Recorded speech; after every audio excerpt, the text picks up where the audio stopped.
YouTube, what's going on with you, family? Welcome to Mo's Knows. I am your host, Mose. Today, we continue in our checkup series where we check up and check in with all 32 teams across the NFL landscape as we head into week 1. Today, we are making our way to Arizona to check in with the Cardinals. Yes, I'm a 49ers fan. Yes, they're a division rival. Do I want to do this video? Absolutely not. Do I have to do this video for continuity of the content on the channel? Yes.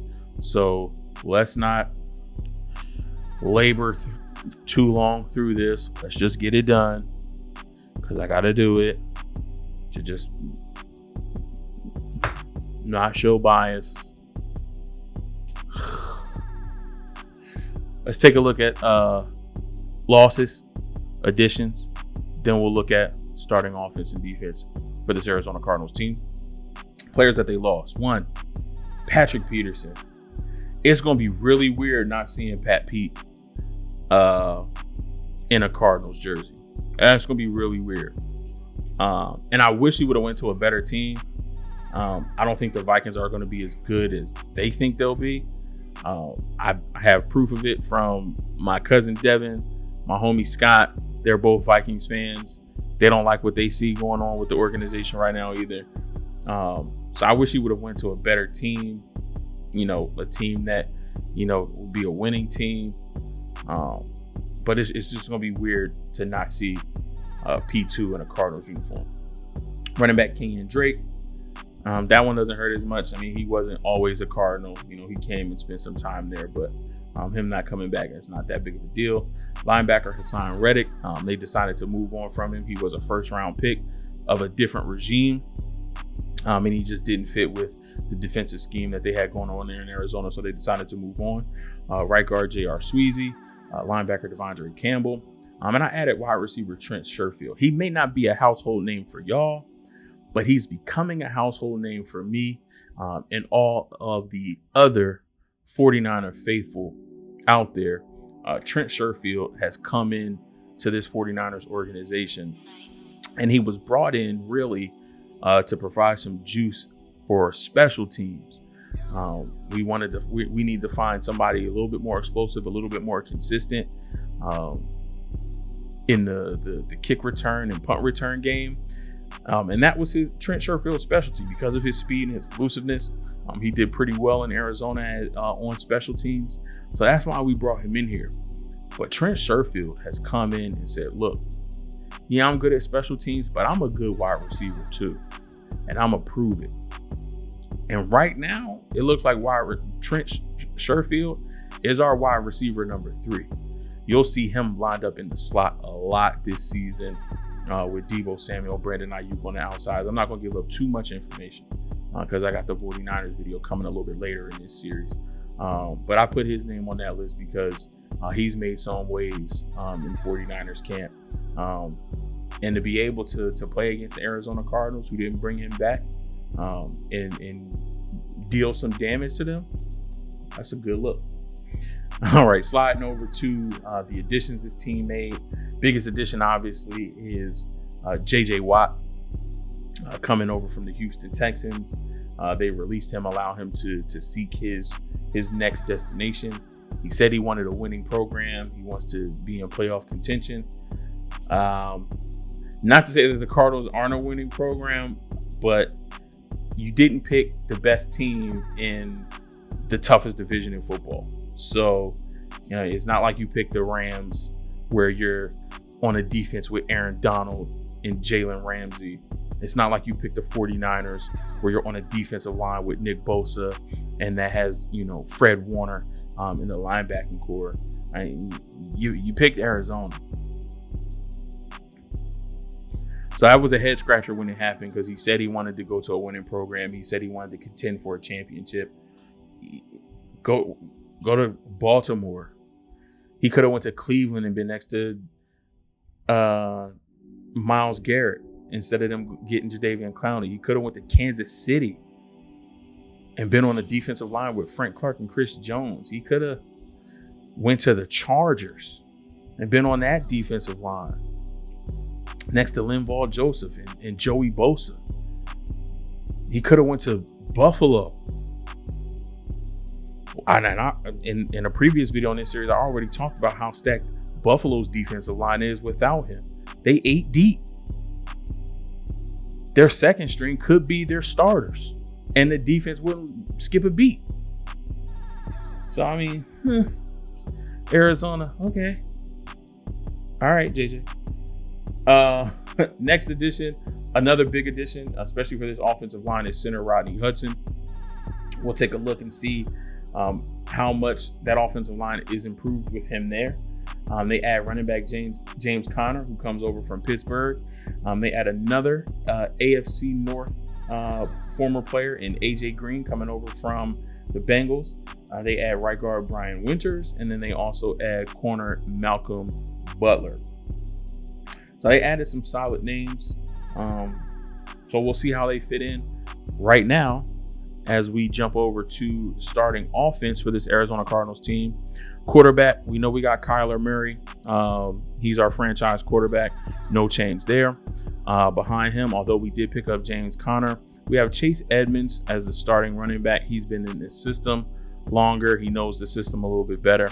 So he's going to start for us initially. Out wide, DeAndre Hopkins, one of the best receivers in the league, hands down. No questions about it. Opposite him, free agent acquisition AJ Green. In the slot, we have Christian Kirk. And there's another name who's not here listed as a starter, but I expect we might see a lot of this kid, Rondell Moore. I was upset when the Cardinals selected him in the draft because I know we got to face him and we got to put somebody up against him to stop him. He's explosive, so I figured he's going to have a nice little role carved out for him in this offense. So just another weapon that we'll have to prepare for in San Fran. Tight end, we have Max Williams. Offensive line, so we do have the new addition of center Rodney Hudson. But then outside of that, to be perfectly honest with you, I'm not scared of this offensive line. DJ Humphries and Kelvin Beachum at the tackles. Solid veterans. They've been in the league a long time, but are they all pros? Do they help this line be a top 10 offensive line in the league? No. Justin Pugh and Justin Murray, not scared of them two guys on the interior either. Now, will these guys play better next to Rodney Hudson? Absolutely. I think he's going to come in as a veteran and get those guys on the same page, communicate with those guys, and have them, in sync. Just from a leadership perspective on that offensive line, but from a attribute talent perspective, this offensive line doesn't scare me. This offensive line doesn't strike fear into any opposing defensive line. I think if anything, the fear is Kyler Murray, because if this offensive line doesn't hold up, that he's fast enough, he's mobile enough, he's agile enough to get out of the pocket and to create with his legs. So although you may be getting pressure, maybe getting in easier, he's still a little jitterbug that's hard to bring down. So that's always something that you have to worry about. But again, not afraid of this offensive line. Moving over to the Cardinals defense. His defense, it looks okay. Up front, we have J.J. Watt on our defensive line, newly acquired. Rashard Lawrence as our nose tackle, and Jordan Phillips as our other end on the outside. Our first-round draft pick last year and our first-round draft pick this year, Isaiah Simmons and Zaven Collins and as our middle linebackers. I think that's a crazy middle linebacker duo. They're young now, but in the next 2 or 3 years, those two together might be really scary.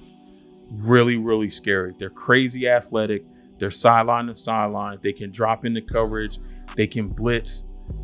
They can stop the run. Like, these two, if they grow and mature and develop together, that's a scary combination at middle linebacker. I really like that combination right there. And then outside, we have pass rush specialists Chandler Jones and Marcus Golden. There was chatter that the Cardinals were looking to trade Chandler Jones. Honestly, I don't know why you would. He's been effective in the league for many, many years. He's been effective in this system. And having Chandler Jones and J.J. Watt rushing the passer at the same time, either on the same side or from opposite sides, why would you give that up? Yes, Marcus Golden is a pass rush specialist as well, but he's not nearly as effective as Chandler Jones. I would keep that duo of Watt and Jones and just allow them to wreak havoc on the quarterback as much as possible. On the outsides, we have Byron Murphy Jr. and Malcolm Butler. And at safety, we have Jalen Thompson and Budda Baker. Budda Baker is one of the best young safeties in the league. Definitely got hulked by DK Metcalf, but DK Metcalf is a human Batman suit. He's just different. But nonetheless, Budda is definitely one of the best young safeties in the league. That is until he matches up with the people's tight end, George Kittle. I just wanted to throw that out there. But young defense, some great pieces. If J.J. Watt can stay healthy, him and Chandler Jones would be a great pass rush duo. Zaven Collins and Isaiah Simmons, again, uber athletic young middle linebackers who can be playmakers and change the game in the favor of the Cardinals. So the Cardinals will be a solid team. Definitely not a team that, we can overlook as a 49ers fan. But I don't think any team in the NFL can overlook, no matter who you are, because they have playmakers. They have ability to make big plays on both offense and defense. So you don't want to sleep playing against this team. They are in the toughest division in football. Cardinals are going to be good. 49ers are going to be good. The Rams are going to be good. I don't think the Seahawks are going to be as good as they have been in the past, but they are still the Seahawks. You got to give them some type of respect. I can't believe I said that as a 49ers fan. But we do have the best division in football in the NFC West. So it's going to be tough, and I can't wait to see the battles that happen within that division. That's going to wrap it up for this edition of the Checkup with the Arizona Cardinals. If you like this video, please consider hitting a thumbs up. I greatly appreciate it. Arizona Cardinals fans, although I don't like y'all, tap in with me in the comments. Let me know how you're feeling about the season coming up. Let me know how you're feeling about your Cardinals organization, your starting offense, and your defense. Are you optimistic? Are you feeling like y'all going to beat the 49ers twice, the Rams twice, the Seahawks twice? Are you feeling like y'all going to win this division? Let me know what y'all feeling, man. Talk y'all trash. We getting close to the football season. As long as it's respectful, trash talk is allowed. They be talking trash on the football field all the time. This is football. This is not. We're not giving out participation trophies. This is football. So talk your trash. As long as it's respectful, talk your trash. I want to hear it. Tap in with me in the comment section, Cardinals fans. Let's hear it. You can also connect with me on all of my social media accounts, Instagram, Twitter, Facebook, anything else that you can imagine. I have it. Whatever your preferred means is, it's available to you to connect with me. If you wanted to connect with me, please feel free to do so. I love interacting with you guys. Thank you for tuning in. Love and appreciate your time and attention. You're a part of the family now. There's nothing you can do about it, but you can make it official if you have not already, and hit that subscribe button. Become a subscriber to Mo's Knows. Become a part of the Mo's Knows fan. Become a know-it-all. And then after you hit that subscribe button, hit that bell icon so that you get notified every time new content drops right here at Mo's Knows. You don't want to miss it, and I don't want to miss you. So I'll see you in the next episode. Be easy.